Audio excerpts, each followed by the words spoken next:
Maptitude can handle all of your territory design needs, including creating territories interactively, from a table or spreadsheet, or from an area layer or point layer. This video demonstrates how to manually create territories by interacting with features on a map. If you want to create territories from a table or from a layer, please see the separate videos. The Territory Wizard provides a step-by-step guide to get you started in creating territories.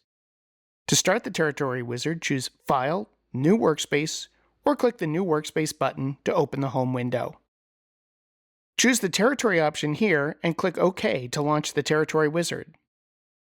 Click Next and choose an area layer, such as postal codes, counties, or states, to use to create your territories. So for example, if you want to create your territories from zip codes, you would choose 5-digit zip codes from the Geography layer dropdown and click Next. By default, there will be one level in the territory hierarchy. You can click Add Row to add more levels to your hierarchy, but let's just create a single level territory hierarchy in this example. Click Next and choose the fields that you want to track for your territories. For example, to track population data from the zip code layer, click this button, choose Add Geography Layer Fields, choose the population field, and click OK. And finally, you can enter a balancing value for any tracked field. For example, let's try to create territories that contain 200,000 people by entering 200,000 right here. When you click Finish, Maptitude opens a map with an empty territory layer and opens the Territory Manager, which you can use to now interactively create territories. I'm going to zoom in to make territories in the Minneapolis area. To create your first territory, click this button. If you would like, change the name of the territory or its display color, and then click OK.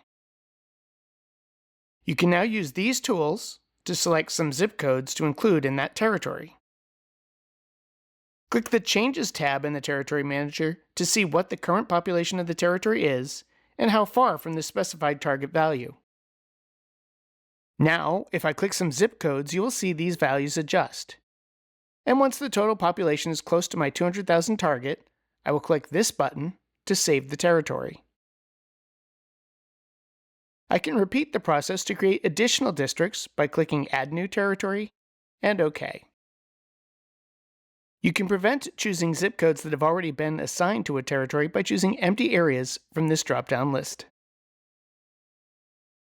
And now you can see that if I drag a rectangle here, only the unassigned zip codes are highlighted.